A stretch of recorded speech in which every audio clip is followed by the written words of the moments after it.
자, 김기림의 유리창입니다. 자, 시작해볼게. 여보, 동그라미 치도록 합시다. 별로 좋지 않은 단어네. 자, 옆에다가 쓰도록 할까? 청자라고 쓰고, 청자. 자, 그럼 일단 여기에서 청자가 존재했으니까 100% 성립하는 것은 뭔데? 말을 건네는 듯한 어투는 반드시 성립하게 되겠네. 자, 굉장히 좀 안타까운 일인데 말이야. 요거 한번 생각해 보도록 합시다. 겨울방학 때부터 계속 했던 얘기인데, 어제, 그제 애들이 막 질문하는 거 보니까, 쌤, 대화체와 독백체가 어떻게 달라요? 청자가 있으면 대화체, 무조건 대화체니까 이 소리 하는 놈들이 어제 또 있고, 그제도 옆에서 딴 사람한테 질문하는 거 봤는데, 뭐, 이필중, 내지는 이찬호, 이런 애들이 질문하더라고. 근데 어쨌든, 보도록 할게. 정리 한 번만 좀 하고 갑시다. 일단 청자가 있으면 무조건 100% 성립하는 거는 말을 건네는 듯한 어투는 항상 성립이죠. 그 다음에 100% 성립하는 것은 청자가 없다 할 경우에는 그건 독백체입니다. 이것도 100% 성립이야. 다만 지금 문제가 되는 건 뭡니까? 청자가 있다 하더라도 독백체가 되기도 하죠. 청자가 있으면 대화체의 조건을 갖춘 거지 무조건 대화체가 되는 건 아니란 말이야. 자, 말을 건네는 듯한 어투이면서 독백체가 성립합니다. 그죠? 그 다음 말을 건네는 듯한 어투이면서 대화체 성립합니다. 그러면 이건 어떻게 따져봐야 하는가? 자, 요거까지는 문제 잘 나오지는 않습니다만 궁금해들 하니까 그래도 한 번만 더 정리합시다. 자, 청자가 있고 그리고 나서 대화체가 되려면 그러면 청자에게 화자가 대답을 들으려는 의도가 있거나 아니면 어떤 행동 변화나 내면 변화나 하는 청자의 변화 유발을 말하는 사람이 의도하고 있을 때 우리가 대화체라고 얘기합니다. 실제 수능에 나왔던 선택지들에서는 이렇게 보고 있죠. 청자가 화자 앞에 있느냐 없느냐로 대화체와 독백체를 구분하는 선택지들이 있었습니다. 그죠? 나룻배와 행인 같은 경우에서도 당신은 행인이라고 해서 청자가 드러납니다. 그런데 그 시에서 선택지를 어떻게 만들었는데 청자는 존재하지만 화자 눈앞에 없기 때문에 이건 독백체로 보아야 한다가 올바른 선택지였다고. 눈앞에 없다라는 얘기는 대답을 들으려는 기대 자체 하고 하는 말이 아니라는 얘기죠. 앞에 없는데 어떤 정신병자가 대답하라고 얘기하겠어. 그죠? 그 다음에 앞에 없으니까 어떤 행동 변화나 내면의 변화를 요청한다거나 이게 불가능하다고. 그죠? 그래서 굳이 따지자면 수능에 있는 선택지를 가지고 얘기한다면 대화체가 되려면 청자가 있다가 끝나는 게 아니라 화자 앞에 청자가 있어야 돼. 듣고 있다 라는 정보를 확인할 수 있어야 돼. 되시겠죠? 자, 그럼 반대입니다. 말을 건네는 듯한 어투이면서 독백체가 되는 경우에는 이 조건을 충족하지 못했을 때 말을 건네는 듯한 어투이면서 독백체가 되어버린다고. 복잡하죠? 자, 근데 이거는 문제 풀다가 생각하려고 하니까 그런 거지 실제로 수능 문제에서 이 청자가 눈앞에 있다 없다 정도의 정보는 선택지 안에 그동안은 계속 같이 들어가 있었습니다. 말을 건네는 듯한 어투이면서 독백체가 될 때는 청자가 눈앞에 없다라는 정보가 선택지 내부에 같이 들어갔다고. 아예 여러분들 보고 그걸 판단하려고 준 게 아니라. 그래서 머리 쓰지 마십시오. 어차피 별로 머리도 좋지 않지 않습니까? 자, 요것만 논리적으로 요거 두 개만 알아도 청자가 있다 그러면 말을 건네는 듯한 어투다. 이건 100%니까. 그 다음 청자가 없다 그럼 독백체다. 이것도 100%니까. 되시겠죠? 자, 마지막 하나로 딱 주의할 거. 다만 청자가 표면에 드러나지 않아도 종결 어미를 가지고 청자를 추정할 수 있는 경우도 있죠. 예를 들어가지고 내 말 좀 들어보소 라고 하면 분명히 종결 어미가 누구한테 말을 건네고 있기 때문에 그것도 청자가 존재한다고 보아야 합니다. 되시겠습니까? 그것만 좀 주의하시면 청자 유무 따질 때 종결 어미로 실형되는 청자 유무만 주의하시면 별 어려움 없을 겁니다. 그럼 이거 한번 생각해 볼까? 방금 얘기했던 거. 내 말 좀 들어보소 라고 얘기를 했다고. 그럼 일단 청자가 있는 거죠. 무조건 성립하는 건 말을 건네는 듯한 어투는 성립하죠. 대화체일까 독백체일까? 대화체입니다. 왜? 내 말을 들어달라. 행동 변화를 요청했잖아. 되시겠죠? 자, 그것만 주의하시고 다시 들어갑시다. 자, 미안. 그것만 주의하라 그래놓고 또 해야 되겠네. 31번 한 김에 끝내버리자. 31번에 4번 선택지요. 보고 계십니까? 다시 31번에 4번 선택지 이렇게 되어 있습니다. 구체적인 청자와 대화하는 방식으로. 자, 대화하는 방식이랍니다. 근데 대화체와 자꾸 복잡해져 가고 있네. 대화가 같다? 아닙니다. 달라. 대화는 진짜 말을 주고받아야 돼. 이건 뭐라고 수능에서 말합니까? 대화는 같은 말이 대화적 구성을 취하고 있다. 이게 같은 말이야. 실제로 말을 주고받아야 되기 때문에 화자가 둘 이상 나와야 돼. 됐죠? 그런데 대화체라고 하게 되면 문체야, 말투. 대화를 하는 듯한 말투야. 대화가 아니란 얘기죠. 대화체. 대화를 하는 듯한 말투라고. 그래서 대화체가 무조건 대화가 되지는 않습니다.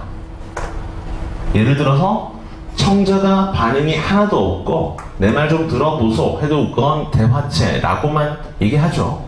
근데 그건 대화라고 말할 수는 없잖아. 상대방의 반응이 없으니까. 자, 그런데 반대는 되겠죠? 대화나 대화적 구성을 쓰고 있다면 대화체는 되겠지. 화살표가 이렇게는 성립하지만 이렇게는 무조건 된다라고 말할 수 없죠. 이해되시겠습니까? 자, 그럼 다시 진짜로 가도록 할게. 자, 구체적인 청자와 대화하는 방식이 어쨌건 아닙니다. 읽어보면요. 자, 바로 가자품 다시 돌아올게요. 아이고, 두 글자 하고 이만큼 했는데 오늘 망했네.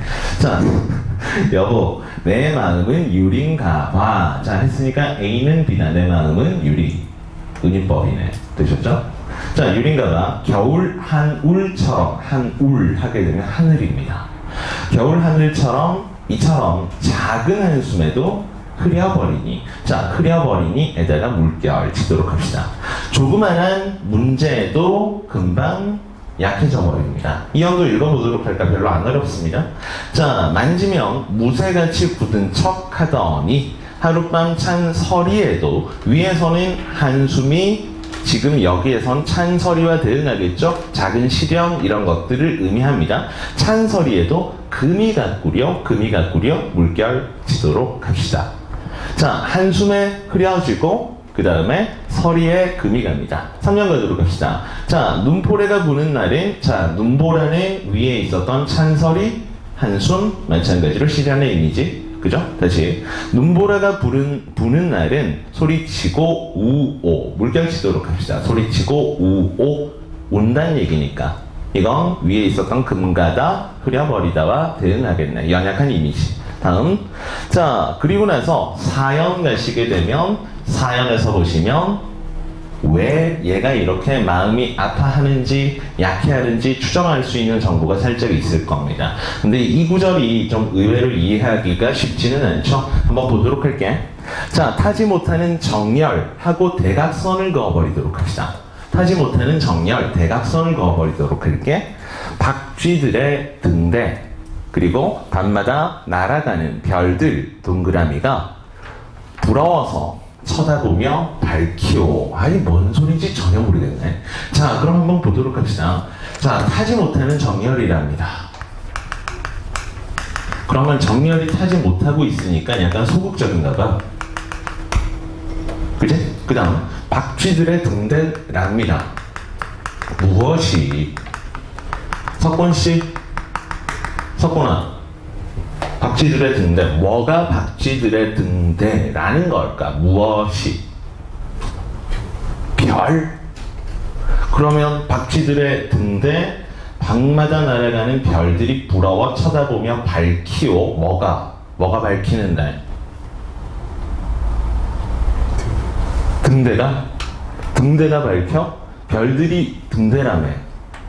그럼 부러워서 별들이 밝혀?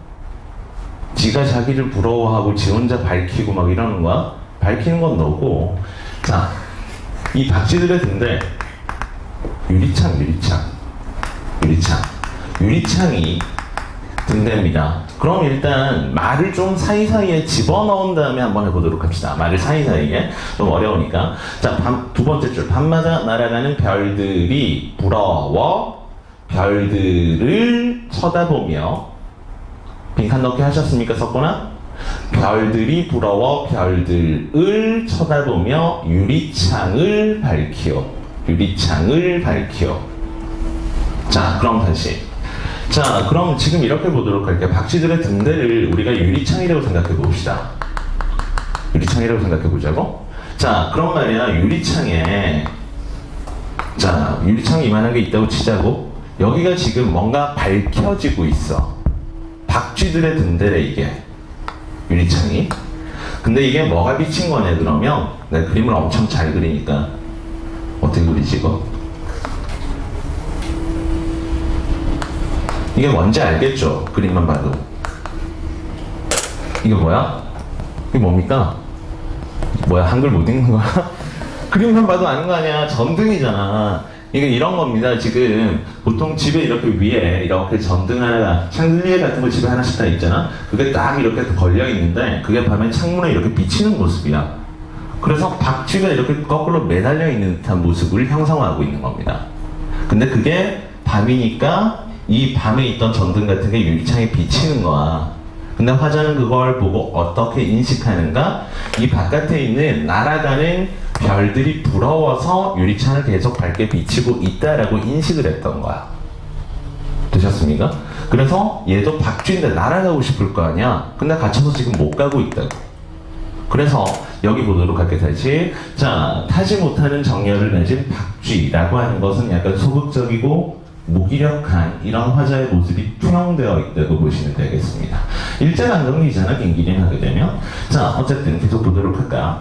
자, 타지 못하는 정열을 가진 박쥐들의 등대, 밤마다 날아가는 별들. 별들은 그럼 당연히 부러움의 대상, 이건 분명하죠. 날아가는 별들 동그라미가 부러워서 쳐다보며 유리창을 밝히고 있어. 되셨죠? 그래서 일제강점기에 이렇게 자유롭게 행동하지 못하고 소극적으로 살아가고 있던 자신의 모습이 투영된 연입니다. 그러다 보니까 나머지 연들에서 내면이 이렇게 연약하고 상처받는 이미지로 형상화되는 거죠. 마지막, 여보, 내 마음은 유리인가 봐. 달빛에도 이렇게 부서지니. 마지막에 물결 치도록 합시다. 부서지니. 되셨죠? 자, 그러면 이렇게 되면 1년과 마지막 연이 유사하니까 당연히 수미상관 체크해 두시면 되겠죠. 수미상관 체크합시다. 자, 칠판 잠깐 볼까? 칠판 잠깐 볼까? 여러분 다 드린 거지만. 자, 우리 보시게 되면 일단 무엇에 대한 얘기인데 실제 제목인 유리창에 대한 얘기입니다. 맞죠? 근데 유리창과 내 마음은 동일시되고 있죠. 연에서 1년부터 은유법을 통해서 동일시됩니다. 맞죠? 자, 그리고 이 내 마음과 유리가 처한 상황은 어떤 건데 그냥 좀 많아서 정리를 해봤습니다만, 한숨에 흐려지고 서리에 금가고 눈보라에 울고 밤에 눈물 흘리고 박쥐는 자유를 얻지 못하는 무기력한 모습에 달빛에 부서지는 내 마음은 연약한 상황입니다. 자, 그래서 연약하고 유약한 내면, 그리고 동시에 소극적 태도까지 박쥐를 통해서 드러냈죠. 됐나? 자, 별 내용은 아닙니다. 제일 중요한 건 내 마음과 유리창이 동일시됐다. 자, 프린트 드린 게 까만 바탕이라서 필기 잘 안 되죠. 힌트를 드리자면, 내가 연습해보고 왔는데 까만색 볼펜으로 쓰면 빛을 이용해야지 나중에 자국을 통해서 글자를 추정해야 돼. 파란색으로 쓰면 그나마 약한 빛에도 보이더라고. 네, 준비성이 철저하죠. 자, 어쨌건 까만 데다가 필기할 생각하지 말고 수특 노트 같은 거 있으면 옆에다가 이렇게 두도록 한 다음에 필기하셔야겠죠. 자, 그 다음에 나 작품 들어가도록 할게. 나 작품.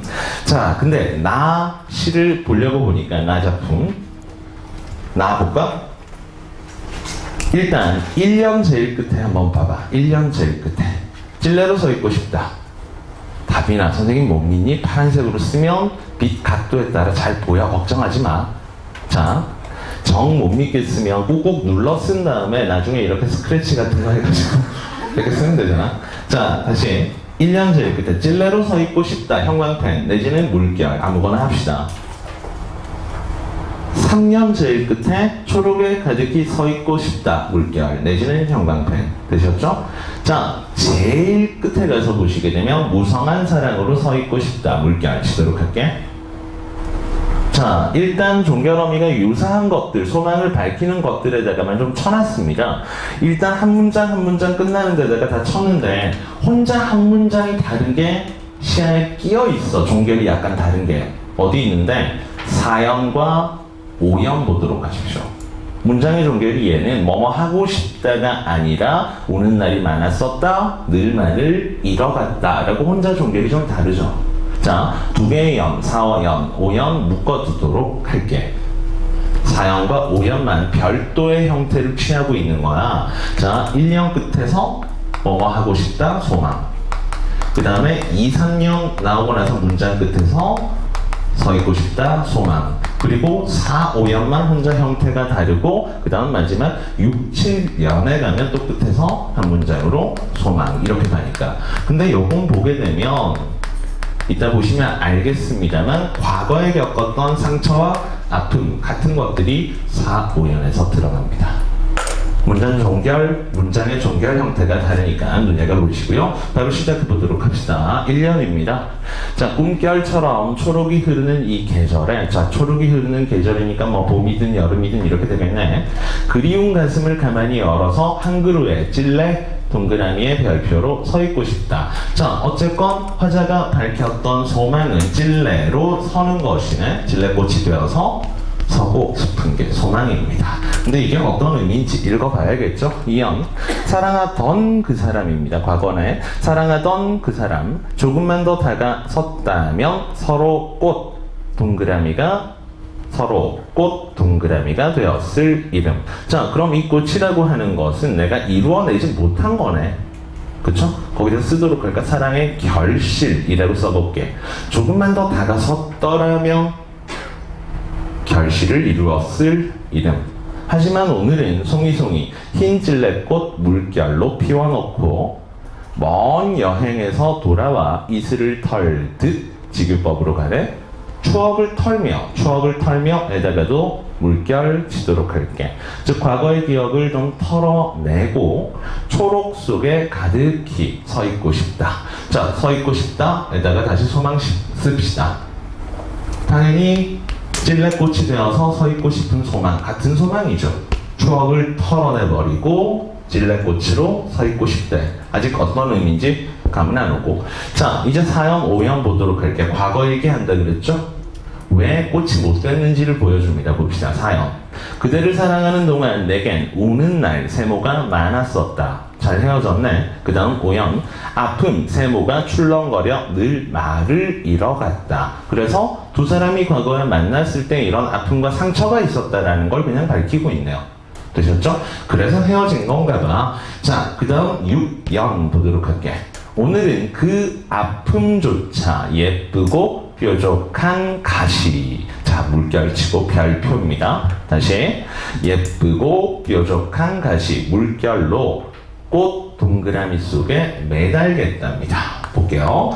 꽃 속에다가 매다는 게 뭐라고? 예쁘고 뾰족한 가시입니다. 자, 뾰족한 가시니까 이거는 상처, 아픔이라는 것과 이어지겠죠. 즉 4, 5년에서 만들어냈던 과거의 상처와 아픔을 뾰족한 가시로 나타내는데, 문제는 이 가시가 추잡스러운, 아까 앞에 수업하셨던 분들처럼 추잡스러운 게 아니라 예쁘고 뾰족한 가시래. 근데 되게 궁금한데, 창민쌤은 착해서 욕을 할 수가 없는데 나는 못됐기 때문에 욕을 시원하게 할 수 있다 그랬니? 어? 네. 선악의 가치관이 흐트러진 분이야. 자, 어쨌건 예쁘다라고 얘기를 했다고, 과거의 상처와 아픔을. 이게 중요한데, 그래서 이건 상처와 아픔을 승화한 것이 돼버립니다. 이 꽃은 예쁘고 뾰족한 가시로 달아버렸으니까. 됐나? 자, 그래. 다시. 자, 예쁘고 뾰족한 가시로 꽃 속에 매달고 슬퍼하지 말고 상처와 아픔을 승화시켰으면 슬퍼할 필요가 없겠죠? 슬퍼하지 말고 꿈결처럼 초록이 흐르는 이 계절에 무성한 사랑 동그라미로 서 있고 싶다. 무성한 사랑 밑에다가 쓰도록 할까? 성숙한 사랑이라고 써봅시다. 과거의 아픔이나 상처 같은 것들도 다 승화시킨 성숙한 사랑으로 기억하고 싶다. 뭐 이 정도로 하면 되겠죠? 자, 문제대로 들어가도록 하겠습니다. 아, 미안. 여기 해놓고 그냥 넘어가네요. 자, 뭐 별 내용은 없으니까 대상 자체는 더 더러워지는 이거 창의적인 분필죠. 자, 찔레에 대해서 내가 얘기하잖아. 그죠? 근데 찔레꽃을 보면서 화자가 사랑을 승화하고자 하는 소망을 밝히는 내용 별로 어렵진 않죠? 되셨죠? 뒤로 가서 문제 31번입니다. 가나 공통점 찾기네요. 자, 1번 선택지 보도록 할게. 영탄적 어조를 통해 대각선 그으시면 영탄적 어조가 있으면 오른쪽에 고조된 감정은 자동으로 따라 맞는 거잖아. 근데 영탄법이 없으니까 틀렸습니다. 2번 대립적 소재를 활용하여 대각선 시의 분위기를 전환한다. 일단 대립적 소재들은 사용이 됐다고 볼 수 있습니다. 가시에서 뭐 무쇠처럼 강한 것도 있지만 금이간이 약한 것도 있고 이런 식으로 대조는 된다고. 나에서도 뭐 사랑과 아픔 같은 것들은 충분히 대조라고 말할 수 있겠지. 하지만 대각선 오른쪽 분위기 전환이 틀리죠. 정서 자체가 플러스에서 마이너스, 마이너스에서 플러스로 급격한 전환을 겪는 게 어떤 말이야. 가에선 계속 마이너스 이미지, 약하다, 약하다, 아프다 하면서 찌질대고 있었고, 나에서는 뭐뭐 하고 싶다, 하고 싶다, 하고 싶다 소망 밝히고 있었다고. 전환되는 대목이 없으니까 틀렸습니다. 3번 유사한 문장 구조를 반복하여 대각선 긋도록 하시고, 그렇다면 주제 형상화는 무조건 맞는 거잖아. 주제가 형성화되지 않는 시건, 소설은 없으니까 그럼 왼쪽 거 유사한 문장 구조 반복만 찾으면 되죠. 가 작품에서는 1년과 마지막 연, 수미상관 반복. 그 다음에 나 작품에서는 이미 종결음이 가지고 뭐뭐 하고 싶다 세 개를 체크하고 시작했죠. 되셨습니까? 정답 3번입니다. 자, 4번 아까도 얘기했지만 가 작품이 청자가 있기 때문에 말을 건네는 듯한 어투는 되지만 실제적인 대화를 주고받는 건 아니기 때문에 날리시고 나 작품 자체는 청자 자체가 없죠. 말을 건네는 듯한 어투도 안 됩니다. 나는 그냥 독백체만 돼버립니다. 5번 선택지 공간의 이동, 공간 자체가 안 나타나. 지우시고 뒤로 갑시다. 자, 32번은 답만 보도록 할게요. 32번은 답만 보도록 할게. 자, 정답 4번입니다. 자, 리을 구절이 말이야. 조금 더 다가서면 꽃이 되었을 이름. 그 구절이거든요. 과거의 사랑이 이루어지지 않았음에 대한 안타까움이 약간 담겨있기는 하지만 4번처럼 재회를 기대하는 내용은 아니죠. 나 작품 전체가 재회에 대한 기대가 있다고 볼 수 없습니다. 되셨죠? 자, 그 다음에 33번. 이거는 펜 잡고 선택지에 밑줄 먼저 쫙 치고 그냥 간단하게 볼게. 자, 33번에 옳지 않은 것 찾기지만 1번 오른쪽에 불안정한 정서, 2번 오른쪽에 현실 극복을 위한 화자의 의지, 3번 오른쪽이 마음이 매우 연약하다는 것, 4번 오른쪽에 잊고 싶어하는 기억, 5번 오른쪽에 사랑의 아픔을 짐작. 자, 1, 2, 3번 선택지는 가 제시문에 대한 얘기야. 그런데 1번과 3번을 보시게 되면 불안정한 정서와 연약한 마음인데 가에 대해서 2번처럼 현실 극복 의지, 강인한 면모가 가시에선 전혀 없죠. 오히려 다 반대라고 날려야 되죠.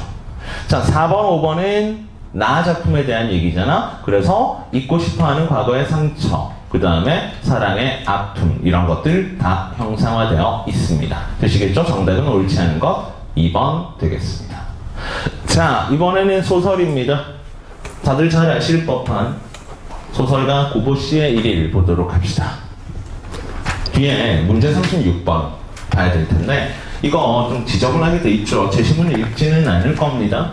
뭐 어차피 큰 의미 있는 행동을 한다거나 하지를 않기 때문에 제시문을 구구절절 읽지는 않고 이따가 장면을 잘라드리기는 할게요. 자, 그럼 바로 뒤에 36번 문제 보기만 한번 체크해 봅시다. 다들 아시다시피 박태원의 자전적인 소설인데, 자, 이 작품의 중심 인물인 소설가 구보는 작가 박태원의 분신으로, 그래서 자전 소설로 보죠. 일제강점기의 현실과 진우쌤과 같은 자본주의 사회를 냉소적, 비판적 시선으로 바라보았던 무기력한 지식인이다. 자, 밑줄 다시 칠게. 배경 나왔잖아. 일제강점기의 현실, 천박한 자본주의 사회. 밑줄 치셨습니까? 그 다음, 그 뒤에 바로 밑줄 태도. 냉소적, 비판적. 안 좋아한다고. 그 다음에 구보는 어떤 역할? 무기력한 지식인. 무기력한 지식인. 밑줄 치고 별표. 자, 요거까지만 할게요. 자, 그래서 우리가 이렇게 좀 정리해놨습니다. 볼게요. 36번 보기를 가지고 배경을 잡아놨어. 제시문 안에서 물리적인 배경이 되는 건 실제로 전차 아닙니다. 근데 더 중요한 건 문제에서 배경을 주니까 시대적 배경 옮겨와야 될 거 아니야? 30년대, 36번 보기에 따르면 30년대 일제강점기와 천박한 자본주의. 근데 다 부정으로 보는 거지. 되셨습니까? 자, 그리고 이 구보라고 하는 인물에 대해서도 이미 다 설명했잖아. 구보, 무기력함. 내가 이 지식인이 왜 무기력하냐면 내가 이 부정적인 현실을 바꾸기 위해서 할 수 있는 일이 없는 거야. 마음에는 안 드는데 할 수 있는 게 없어. 그래서 자꾸 무기력해지는 겁니다. 자, 일단 제시문을 조금 자른 뒤에 다시 얘기하도록 합시다. 자, 펜 잡으시고 혹은 형광펜 같은 거 잡으시고 잘라볼게. 자, 왼쪽 단에서 96쪽입니다. 왼쪽 단에서 나 왜 이러지? 96쪽은 고전 소설인데 94쪽입니다. 94쪽. 94쪽에 10번째 줄 보이십니까? 장충단으로 청량리로 혹은 성북동으로. 거기부터 1-2번 장면입니다. 1-2번 장면. 됐나? 10번째 줄부터.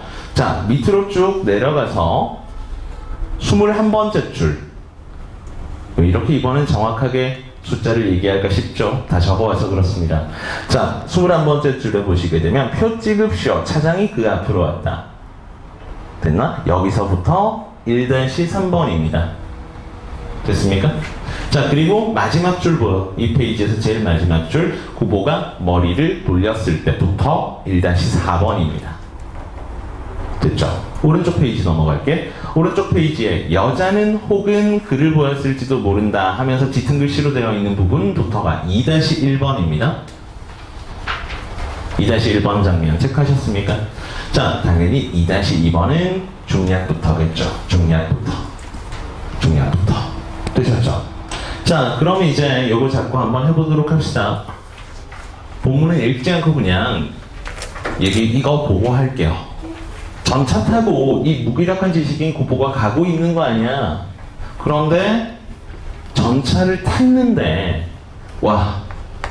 내려야 할 곳을 정하지를 못해. 아, 정말 안타까운 일이죠. 좀 누군가를 비하하는 건 아닙니다는 할아버지 할머니들이 자식들 다 출근하고 하면 집에서 할 일이 마땅히 없어가지고 지하철 타고 끝에서 끝까지 왔다 갔다 하신다는 그런 얘기들도 있는데, 어쨌든 얘도 좀 비슷한 거야. 막상 할 일은 없어. 그냥 전차를 탄 거야. 내려야 할 때를 모르겠는 거야. 하고 싶은 게 없고 뭔가 할 수 있는 게 없으니까. 근데 실제로 얘가 내려서 행복을 찾고 싶은데 행복을 찾는 방법도 모르겠는 겁니다. 그래서 이 작품에서 결정장애를 보여줘. 진우쌤처럼. 결정장애라고 하는 것은 얘가 지금 혼란스럽다는 얘기고, 그 다음에 무기력하다는 얘기죠. 됐나? 자, 그리고 나서 1-2에 가게 되면 고독에 대한 두려움과 고독에 대해서 무기력한 태도를 취합니다. 고독이라고 하는 것, 이것에 대해서 굉장한 공포를 느끼고 무기력함을 계속 보인다고. 그래서 나중에 어떻게 돼? 처음에 옛날에는 고독을 사랑한다라고 말한 적도 있었대. 이런 게 1-2에 나오잖아? 근데 진짜 고독을 사랑을 했기 때문에, 고독을 좋아해서 사랑했던 게 아니라 고독이라는 놈한테 이기지 못할 것 같으니까 그냥 정신승리라도 하게, 나는 고독이 좋아서 내가 택한 거야 라고 스스로 자기 합리화를 했던 겁니다. 이거 과거에. 그래서 자기 합리화를 하고 이렇게 살았었는데 지금 고독이 너무너무 두렵고 무섭다라고 얘기하고 있죠. 자, 그 다음에 1-3번에서 굉장히 좀 깁니다. 문단별로 보시게 되면 1-3 안에 있는 두 번째 문단부터 보면 차 안에서 갑자기 동전을 꺼내가지고 막 연도를 맞춰본다든지 이런 행동을 하죠. 근데 그 끝에 아무 행복을 찾을 수 없는 무의미한 행동입니다. 이거. 그 다음에 내릴 곳 고민 계속 1-1처럼 다시 하고 있습니다. 내면의 혼란이죠. 그 다음에 벗을 방문할까 생각해봐. 정신병 공부하고 있는 벗을 방문해볼까? 볼 걸 그랬나? 생각을 한단 말이야.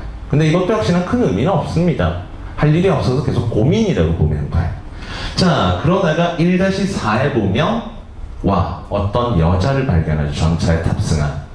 그런데 아는 여자야. 뒤에 보면 아는 여자인데 갑자기 보다가 모른 척하고 돌아갑니다. 소극적 태도도 전부 다. 자, 서경아 왜 갑자기 나를 불쌍하게 보니? 자, 볼게. 1-4번까지를 쭉 보시게 되면 9번은 뭘 보여주느냐면 무기력한 지식인의 모습입니다. 내면의 혼란, 방황, 무기력, 무의미한 행동들만 계속 이어지고 있는 장면들인 거야. 되시겠죠? 자, 그 다음 뒤에도 마찬가지입니다. 뒤에는 진짜 2-1번과 2-2번에 보면 진짜 찌질함의 극이 무엇인지 확인하게 해주는 2-1번과 2번이죠. 그 여자가 어떤 여자였냐 하면서 생각을 하면서 자기랑 선을 봤던 여자였던 겁니다. 그러면서 그 여자는 날 기억하고 있을까? 기억 못하면 어떡하지? 물어보고 싶은데 말은 못하겠고 계속 그 생각만 하는 거야. 그러다가 여자가 갑자기 청량리에서 내리는 걸 보고 따라갈까 말까? 따라가서 괜히 같이 따라가다가 오해받으면 어떡하지? 나 좀 바보 취급당할 것 같은데 갈까 말까 고민하는데 그냥 버스는 떠나가, 전차는 떠나가 버리죠. 우유부단함의 극을 보여줍니다. 그러면서 또 결정장애를 보여주는데 이 내면의 혼란과 무기력이 극단적으로 형상화된 거잖아. 생각은 엄청 많아 얘가.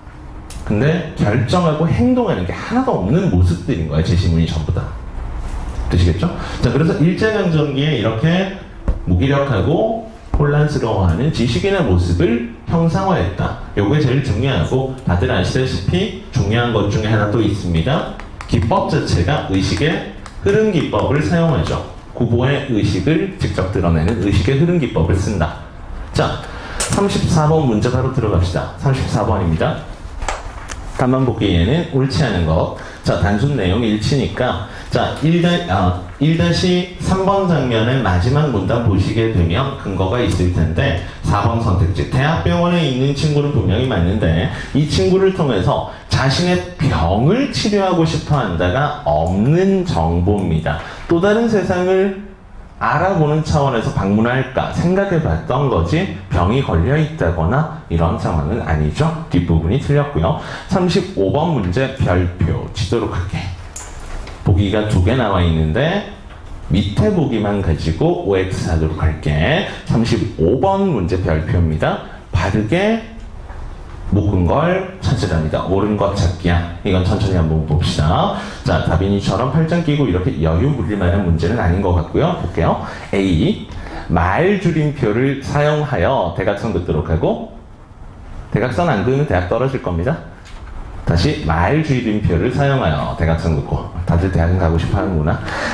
사건의 긴장감을 고조시키고 있다. 자, 1-1번 장면이나 2번 장면, 1-4번 장면 이런 데 보게 되면 말줄임표의 사용은 분명히 되어 있거든요. 근데 뭐가 없는데 이 소설은 긴장감 넘치는 사건이 없습니다. 그냥 혼자 고민하고 이런저런 우유부단함을 보여주는 거지 고민만 하지 싸운다거나 도망간다거나 갈등이 극대화된다거나 하는 긴장감 있는 사건이 없죠. 틀렸습니다. B. 인물의 경험과 그에 따른 인물의 내면의식을 제시하고 있다. 자, 인물의 경험 물결치고 전차 탔던 거 경험이잖아. 그 다음에 오른쪽에 내면의식, 의식의 흐름이니까 전부 다 내면입니다. 됐죠? B. 올바른 선택지. C 보도록 할게. 같은 시간에 벌어지는 다양한 장면을 병렬적으로 제시한다. 다 틀렸네. 지금 같은 시간에 벌어지는 게 아니라 전차 타고 흘러가고 있는 시간의 흐름에 맞춰가는 거죠. 같은 시간의 사건이 아닙니다. 틀렸고요. 자, D 한번 볼게. 활자의 변화를 준 제목을 제시하여 대각선 긋게. 나와 있죠? 1-1번 시작할 때 전차 안에서라고 시작했고 2-1번 시작할 때 여자는 이라고 시작을 했습니다. 근데 앞부분은 맞는데 대각선 뒤에 볼까? 인물의 생각을 집약적으로 보여준답니다. 문장을 다시 봐봐. 전차 안에서 고보는 우선 제자리를 찾지 못한다. 생각입니까? 이 짙은 글씨가 되어 있었던 건 생각이 아니라 사실이잖아. 첫 글자를 보게 되면 생각을 드러내는 게 아니라 사실을 드러내고 있습니다. 물론 2-1번의 여자는 뒤에 따라오는 내용은 인물의 생각이 맞지만 첫 번째 글자는 아니기 때문에 해당하지 않습니다. 되셨죠? 자, 그 다음 2. 쉼표의 잦은 사용을 통해 대각선 긋도록 하고 긴 문장을 서술하여 인물의 복잡한 심리. 두 개 찾으면 되겠네. 쉼표의 잦은 사용이 있는가 하나와 인물의 복잡한 심리인가. 둘 다 조건 충족하기 때문에 올바른 선택지 답은 4번이었습니다. 뒤로 갈게요. 자, 36번입니다. 자, 보기 참고해서 가장 적절한 것 답만 찾은데 뭐 별 문제 없이 2번. 이건 더 따로 설명할 필요도 없죠. 무기력한 지식인 아예 대놓고 나오니까. 자, 그 다음 이제 96쪽과 7쪽의 남정 팔랑기도 필기면 한번 해보도록 합시다. 자, 남정 팔랑기. 고난이 8번이나 있나봐. 굉장히 힘든 이야기인데. 자, 고전소설이니까 당연히 선악 대립을 잡아야 될 거 아니겠습니까? 일단 장면은 먼저 자르고 할까요? 이거는 장면 자르고 합시다. 자, 11번째 줄부터 이날 임금이 자진전에 나와 앉으시니 보이십니까? 11번째 줄. 이날 임금이 자진전에 나와 앉으시니 부터가 1-2번입니다. 1-2번. 그 다음에 쭉 내려와서 밑에서 14번째 줄 보십시오. 밑에서 14번째 줄. 자, 뻥이야? 밑에서 15번째 줄 볼게. 어와 임금을 업고 동화문으로 나아가니 거기부터를 2번으로 할게. 중간에서 잘라야 돼. 문단 중간에서. 밑에서 15번째 줄 어와 임금을 업고 동화문으로 나아가니 거기부터 2번 장면. 되셨죠? 당연히 오른쪽 페이지 가서 중간 부분 줄거리부터 3번 장면 잡을게. 됐죠? 잘라두도록 하시고. 자, 그럼 칠판 좀 봅시다.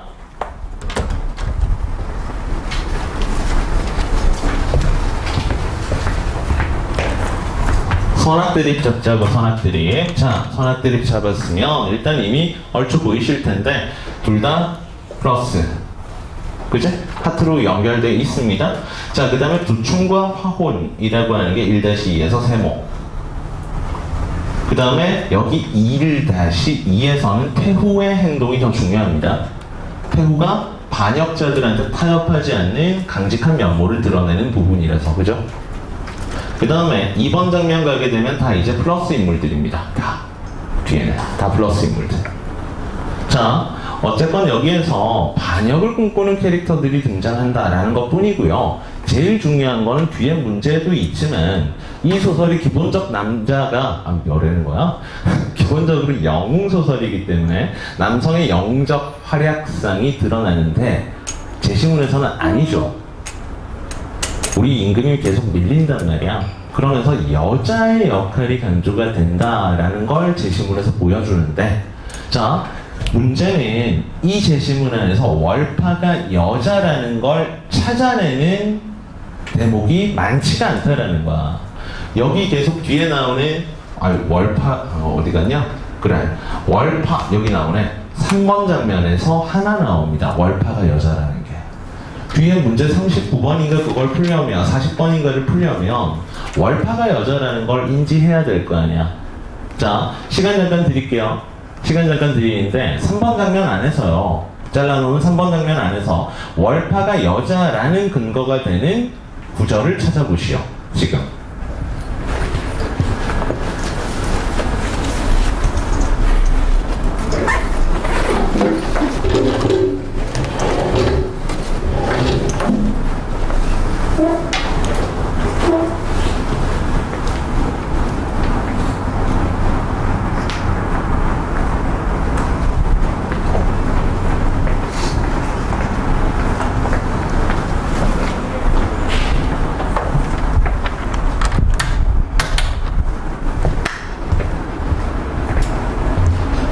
봅시다. 자, 3번 장면 제일 밑에 보시게 되면, 제일 밑이 아니라 왼쪽 단 가장 아래 보시게 되면 밑에서 두 번째 줄. 보고 계십니까? 월파 또한 눈물을 흘리며 말하기를 첩이 상공의 재앙을 진작함이 있으나. 자, 거기서 어떤 단어 때문에? 첩 때문에. 그렇죠. 여기 딱 한 번 나온단 말이야. 자기를 첩이라고 얘기하니까 월파가 여성이다. 여성 영웅 소설 이렇게 연결해야 됩니다. 별거 아니죠? 자, 그래. 37번 문제 답만 그냥 빨리빨리 볼게. 자, 별로 어렵지도 않은 제시문이니까. 자, 옳은 거 찾기죠. 1번이 답이었습니다. 특정 소재를 활용하여 대각선 극도를 펴고 갈등을 드러내고 있다. 인물 간의 갈등. 1-2번 장면을 보시면 1-2번 장면에서 태우가 옥새라고 하는 특정한 소재를 두고 반역자들과의 갈등을 드러내죠. 되겠습니까? 1-2번 장면에서 옥새를 통해서 반역자들과의 갈등을 드러내니까 특정 소재를 활용한 인물 간의 갈등. 1번 정답입니다. 자, 38번에 2번, 39번에 5번, 40번에 4번 이런 거 따로 내가 풀이할 필요 없이 쉬운 내용이니까 오늘 가장 중요한 사실은 파수꾼을 꼭 하고 싶었는데 파수꾼까지는 죽었다 깨어나서 못하겠네요. 내가 파수꾼에서 막루를 보여주려고 막루 사진도 내가 지금 넣어놨는데 수업을 못하게 돼가지고 지금 굉장히 속상하고 아쉬운데 지난주에도 앞 시간에 누군가가 늦게 끝내가지고 밥을 못 먹어서 애들이 되게 힘들어하더라고. 그래서 어쩔 수 없이 지금도 어쩔 수 없습니다. 조금이라도 빨리 해볼까. 덴더머미 화정가 큰일 났네. 봅시다. 자, 일단 덴더머미 화정가 그야말로 화정가 꽃놀이입니다. 꽃놀이. 자, 이 덴더머미 화정가 같은 경우에는 봐봐. 표면에 나라고 나오니까 근데 그 나가 덴더머미야 화자. 근데 자기의 비극적 삶을 이야기하는 건데 그러면서 한과 슬픈 비애를 그려내. 전체적인 구조를 좀 이해하고 갑시다. 꽃놀이를 온 거야. 화전놀이. 그래서 화전가 꽃놀이 와서 노래 부르는 건데 덴더머미가 꽃놀이를 왔어. 옛날 사람들한테 여성들한테 꽃놀이라고 하는 것은 축제야. 불꽃 축제처럼 억눌려서 살다가 이 기간을 그래도 자유롭게 단오나 이럴 때 그네 타면서 자유를 느꼈듯이 꽃놀이 하면서 자유를 느껴야 돼. 맨날 억눌려서 일만 하고 살다가. 그래서 기분 좋게 덴더머미가 화전놀이를 왔다고. 근데 거기에 청춘 과부가 하나가 와 있는 거야. 그래서 이 화전놀이 와가지고 청춘 과부가 질질 짜고 있는 거죠. 아이, 남편도 죽었는데 내가 혼자서 여기서 뭐 파티하고 이러면 뭐 하겠습니까? 아니, 오질 말든지. 그죠? 여러분들 수능 끝나고 기분이 좋아서 에버랜드를 갔다고. 그래서 에버랜드를 딱 갔는데 갑자기 OMR 카드 밀려 쓴 수능을 완전히 조져서 재수가 예정된 친구가 따라온 거야. 그래서 석곤이가 신나가지고 야, 독수리에서 타자! 하는데 그 수능 조진 친구가 난 안 탈래. 아니, 참 이따위 보고 무슨 정신병자죠. 그래서 내 기분까지 잡치게 된 거지. 그래서 얘는 재수가 예정된 애인데 그 얘기를 딱 듣더니 덴더머미가 화가 빡 나는 거죠. 왜? 얘는 남편이 4번 죽었어. 얘는 사수를 했다고. 얼마나 힘들겠습니까? 그래서 얘가 우스워 보이는 거지. 그래서 얘기해 주는 거야, 덴더머미가. 야, 너 고작 재수하고 있으면서 무슨 그 힘들다고 찔찔대냐. 난 사수까지 했어. 얼마나 힘들었는지 들어볼래? 하고 얘기를 쫙 해주는 거야. 즉 남편 4명 죽는 얘기를 다 해줍니다. 그리고 나서 덴더머미가 깨달은 결과가 뭐냐. 미래에 대한 헛된 희망 가지지 마라. 재혼한다고 해서 잘 살 것 같지? 네 남편 죽을 거야. 그러니까 그냥 내가 내린 결론, 재혼하고 또 결혼하고 하지 말고 눈앞에 있는 상황을 즐겨. 그러니까 독수리 요새 타러 가자 하니까 청춘가부가 네, 알겠습니다 하고 독수리 요새를 타러 갔다. 이 얘기입니다. 자, 41번에서 43번 지문 한번 읽어볼 건데 빠르게. 자, 이거는 삼수할 때 얘기야. 덴더머미가 삼수할 때 얘기야 지금. 즉 3번째 남편 만나고 3번째 남편이 죽는 얘기입니다. 보도록 합시다. 바로 시작할게요. 자, 일단 전체적인 표는 하나로 그려놨지만 가사라서 중간중간 장면을 소설처럼 좀 자르면서 갈게요. 좀 빠르게 할게. 야, 여보시오 말씀 듣소 라고 하니까 이건 말을 건네는 듯한 어투 되겠죠? 여보시오 말씀 듣소. 우리 사정을 논직컨대, 우리의 사정을 논하건대 30 넘은 노총각과 30 넘은 홀 과부라. 창민쌤 얘기 시작하네요. 30 넘은 노총각. 그 다음입니다. 총각의 신세도 불쌍하고 마누라의 신세도 가련하니. 지금 좌우로 전부 다 대꾸법 되고 있습니다. 그지? 그 다음에 계속. 자, 총각의 신세도 가련하고 마누라의 신세도 가련하니. 가련한 사람 서로 만나서 같이 늙으면 어떠하겠어? 그래서 결혼하자고 얘기하고 있는 거야. 그때 가만히 솜솜 생각하니 먼저 얻은 두 낭구는, 먼저 있었던 두 남편은 홍문 안에 사대부였고 큰 부자의 세간살이가 있었대. 즉 첫 번째 남편이나 이런 사람은 사대부, 둘째 남편은 부자였던 거야. 그런데도 패가 망신을 하였으니 결국 애들은 망하고 죽고 했으니 흥진비례라서 그러했던가. 흥진비례가 뭡니까? 흥이 다하면 슬픔이 찾아온다. 흥진비례. 그래서 원래 사대부로, 원래 부자로 잘 살던 사람이 흥이 다 끝나니까, 흥했던 게 끝나니까 망하고 죽고 했던 거 아니었겠는가? 이런 생각을 하게 된 거야.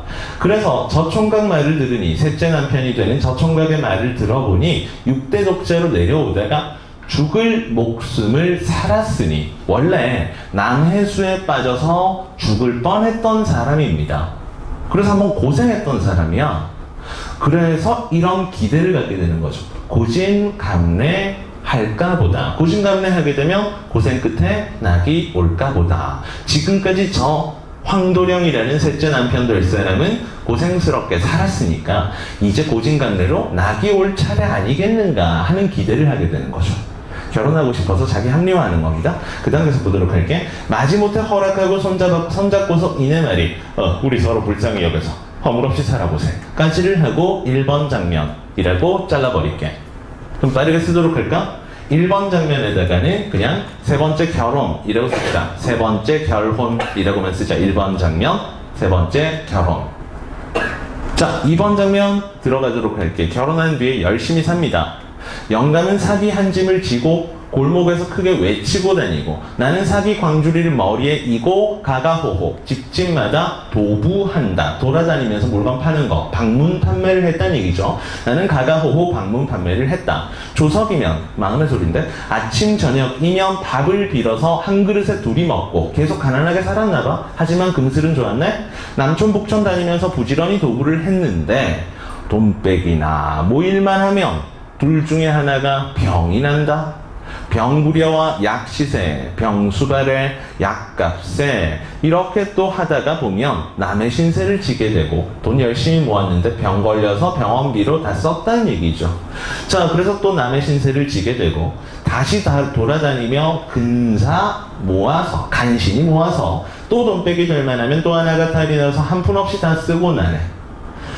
도부장사 한 10년을 하니 장바구니의 틀도 다 없어져 버리고 모가지는 진우쌤 목처럼 자라목이 되고 발가락은 무지러졌네 까지 2번 장면입니다.